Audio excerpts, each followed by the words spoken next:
दैवको विधाता साहा दुई पुओ जन्म करी भिक मागुछंती वृद्धा माँ घर को गले पिटी तड़ी देउछंती पुओ दुई जण। सूचना अनुसार बालेश्वर जिला बस्ता थाना मथानी छकरे गतकाली संध्यारे जड़े वृद्धा भिक्षा मागुवा लोके देखा हेले आज सकाळे बुढ़ी माँ जनक मथानी छकरे थिबा आलुमिनियम फेब्रिकेस दुकान बारंडारे बसी कांदुथवार लोके देखा तांको पुओ माने 3 मास हेब घर तड़ी देइछंती। बस्ता डाक्तरखानार पछपटे तांकर घर बोली कहउछंती हेले तांको गाँ नामटी ठीक से कहि पारुनाहंती। 80 वर्षीय विधवा महिला होउछंती मोड़ी देहुरी स्वामी भीम देहुरी। तांकर दुई पुओ धीरा देहुरी अनंत देहुरी द्वारा निर्यातित होई बंचिबा पई शेषरे भिक मागिछंती वृद्धा माँ। दुई पुओ तांको घर तड़ी देबा सहित अश्लील भाषा गाली गुलज करने मद्यपान कर मारपिट करने और तांको मिलुवा सरकारी भत्ता 1000 टंका सहित 5 केजी चाउल आज को 3 मास अधिक समय है छड़ाई नहीं वृद्धा कहते। अन्यपटे वृद्धा महिला जनक रही सहारा न पाई बस्ता रेल स्टेशन में राति मुंड गुंजाइवा सहित गाँ गंडा बजार मागी जाची खाऊंट। शेष गोटे पटे मार ममता अन्यपटे पुओ द्वारा निर्यातित होगा एही महिला जीवन दुर्विसह हो पड़ी। तेबे वृद्धा महिला समस्या को उपलब्धि करी तांको जेकोसी वृद्धाश्रम थैथान कराइबा पई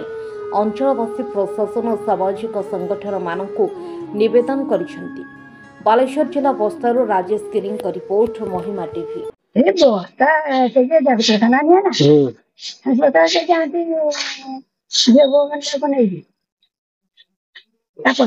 तुम्हें मागुच के तुम ए बाड़ा आज बस मागुच किस ना तुम पुओ फो ना घर पुओ अच्छा केते जन पुओ दीटा पुओ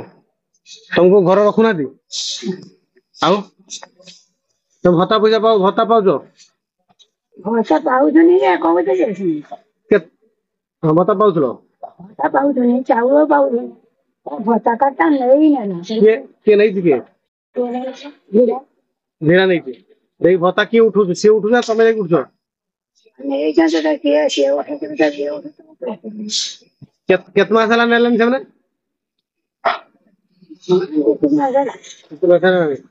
तमे वर्तमान खाउछ केटी रहउछ केटी स्टेशन रो खुजंती नहीं तुमको सब कहला जे मर गए चांचने ये कहला वो कहला धीरा धीरा भत्ता पैसा सब से उठुଛନ୍ତି तमे ए विषय रे कहिछ तमर जे सरपंच अछि ता कहिछ जे मो भत्ता पैसा के नउछु किस कहिछ सरपंच वाने बोल नहीं कि जाई थिन ताको तो खाली भाषा कहला मद खाई दे इके सारा दे है ये सब झरे जाई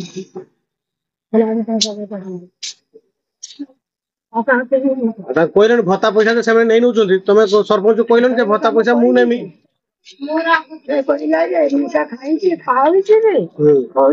भत्ता कर मोटा को देनी का ना जाड़े जीव जाऊ जाड़े माई खाओ खाऊ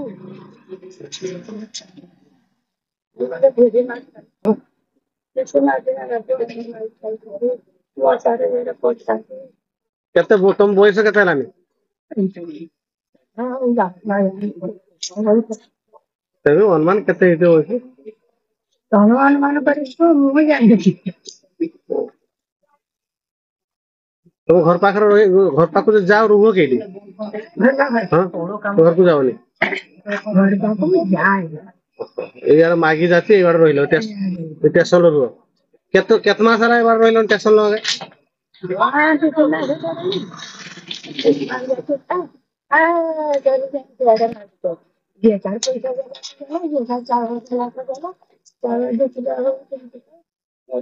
पैसा